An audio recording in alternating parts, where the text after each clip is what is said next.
अस्सलामुअलैकुम welcome to इमराद। दोस्तों, बहुत बड़ी खबर पाकिस्तान के लिए तारीखी हवाले से, दफाई हवाले से, ख़ास तौर पर पाकिस्तान एयरफोर्स को लेकर।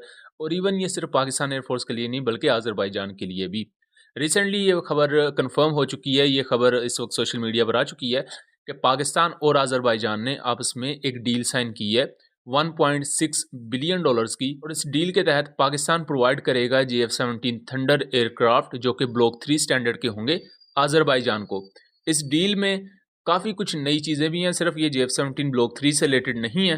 और उससे भी बड़ी चीज़ ये है कि ये पाकिस्तान की तारीख की अब तक की सबसे बड़ी डिफेंस एक्सपोर्ट है। और ये पाकिस्तान की अगर डिफेंस की हिस्ट्री को देखा जाए तो एक लैंडमार्क के तौर पर समझी जाएगी इवन आने वाले वक्त में। और इसके बारे में ये प्रोडिक्शन की जा रही है कि ये जस्ट अभी एक स्टार्ट है पाकिस्तान की तरफ से 1.6 बिलियन डॉलर की डील का। आने वाले वक्त में पाकिस्तान इससे बड़ी डील्स तक साइन करने का इरादा रखता है, जिसमें मिडल ईस्ट की बहुत सी कंट्रीज़ है, इवन अफ्रीकन कंट्रीज़ भी हैं जो कि पाकिस्तान एरोनॉटिकल कॉम्प्लेक्स और इसके अलावा नेवल और आर्मी से रिलेटेड मुख्तलिफ इक्विपमेंट में काफ़ी ज़्यादा इंटरेस्टेड हैं। दोस्तों, इस डील के तहत कितने JF-17 ब्लॉक 3 आज़रबाईजान खरीदेगा वो बात तो कंफर्म नहीं है अभी तक, बट ये बात कंफर्म है कि वो JF-17 ब्लॉक 3 एयरक्राफ्ट खरीद रहे हैं। और 1.6 बिलियन डॉलर काफ़ी एक बड़ी अमाउंट है। सो हम ये एक क्लेम कर सकते हैं शायद एक स्क्वाड्रन के अराउंड या उससे कुछ कम JF-17 thunder block 3 aircraft Azerbaijan लेगा। एंड लेटर ऑन हमें इसके मज़ीद ऑर्डर्स भी देखने को मिल सकते हैं। और यहाँ मैं एक और बात वाज़ेह करता चलूँ, क्योंकि मुझे पता है कुछ इंडियन दोस्त ऐसे हैं जिन्हें बेसिक्स का चूँकि नहीं पता होता, तो उन्होंने पूछना है कि इसका फ़ायदा तो चाइना को होगा, इसका पाकिस्तान को ऐसा कोई फ़ायदा नहीं होगा। तो ये डील आज़रबाईजान ने रियासत पाकिस्तान के साथ यानी गवर्नमेंट ऑफ पाकिस्तान के साथ साइन की है। एज़ सच चाइना का इसमें रोल नहीं है।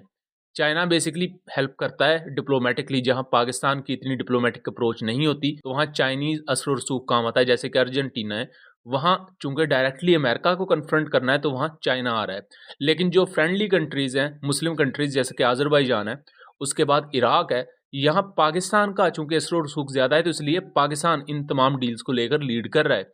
और JF-17 कोई भी बेचे, चाइना बेचे या पाकिस्तान बेचे, उसका शेयर पाकिस्तान और चाइना दोनों कंट्रीज़ को जाता है। इससे पहले 2022 से 23 के दरमियान पाकिस्तान की जो डिफेंस एक्सपोर्ट्स थी वो 0.5 बिलियन डॉलर थी, नहीं आधा बिलियन डॉलर, 450 से कुछ ज़्यादा मिलियन डॉलर के अराउंड।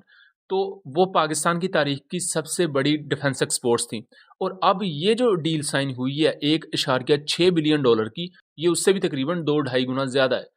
तो ये पाकिस्तान की तारीख की सबसे बड़ी डिफेंस एक्सपोर्ट है पाकिस्तान की तरफ से किसी भी मुल्क को। इस एक्सपोर्ट डील में सिर्फ JF-17 ब्लॉक 3 एयरक्राफ्ट नहीं दिए जाएंगे, बल्कि उसके साथ साथ वेपन पैकेज भी होगा JF-17 ब्लॉक 3 का। उसके साथ साथ पाकिस्तान एयरफोर्स के पायलट्स और पाकिस्तान एयरफोर्स की तरफ से जो मेंटेनेंस क्रू होता है ये भी आज़रबाईजान जाएगा। अब ओबियसली जब आपकी एयरफोर्स दूसरी एयरफोर्स को ट्रेन करने के लिए उस मुल्क में जाती है तो ज़ाहिरी बात है उससे आपका एक लेवरेज ज़्यादा होता है। आपका जो जियोपॉलिटिकल पोस्चर है पूरी दुनिया में उसमें बेहतरी आती है कि भाई इस मुल्क में कोई बात है जो दूसरे मुल्क को जाकर ट्रेनिंग दे रहे हैं या दूसरे मुल्क में इनके बंदे तैनात हैं। तो ओबियसली ये पाकिस्तान के लिए बेहतर मौका है कि वो अपने आप को अपलिफ्ट करे। इससे पहले हम देखते हैं कि बहुत सी मिडल ईस्ट की मुस्लिम कंट्रीज़ है जिनको पाकिस्तान एयरफोर्स ट्रेनिंग देती आई है, हर मुश्किल वक्त में उन्हें पाकिस्तान ने हेल्प किया है। तुर्की के बारे में मशहूर है, जब वहाँ हालात ख़राब हुए थे उनकी पूरी की पूरी एयरफोर्स को पाकिस्तान एयरफोर्स ने रीडिज़ाइन किया था, उनके पूरे के पूरे स्ट्रक्चर को। ये चीज़ें ऑन रिकॉर्ड हैं। अब ये चीज़ आज़रबाईजान के साथ भी होने जा रही है। आज़रबाईजान ने ये इतना बड़ा फ़ैसला क्यों लिया? बिकॉज़ आज़रबाईजान के पास एक तो पुराने रशियन साख्ता मिग-29 एयरक्राफ्ट हैं, जो कि अब काफ़ी पुराने हो चुके हैं। उसके मुकाबले में आर्मीनिया ने रिसेंटली इंडिया से आर्टक्स आर्टिलरी खरीदी, उसके अलावा इंडिया से पिनाका रॉकेट सिस्टम खरीदे, और अब वो इंडिया के Akash surface to air missile system में इंटरेस्टेड है। Akash surface to air missile system एक लीथल वेपन है, और अगर ये surface to air missile system Armenia खरीदता है तो वो आज़रबाईजान के लिए नेशनल सिक्योरिटी के डोमेन में खतरा ज़रूर होगा।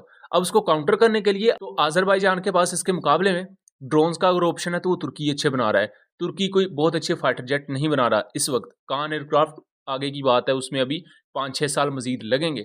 इस वक्त उनके पास एक बेहतर ऑप्शन फ्रेंडली कंट्री की तरफ से वो JF-17 थंडर ब्लॉक 3 है पाकिस्तान का। तो इसके लिए उन्होंने पाकिस्तान के साथ ये डील साइन कर ली है।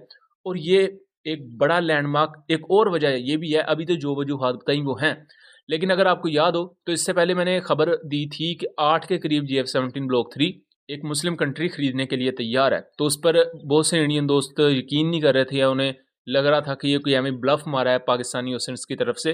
बट अब आपको यकीन आ गया होगा कि जो JF-17 ब्लॉक 3 किस मुस्लिम कंट्री ने खरीदने थे, वो मुस्लिम कंट्री कौन सी है, और अब उस मुस्लिम कंट्री ने बाकायदा एक एक मुआहदा साइन कर लिया है।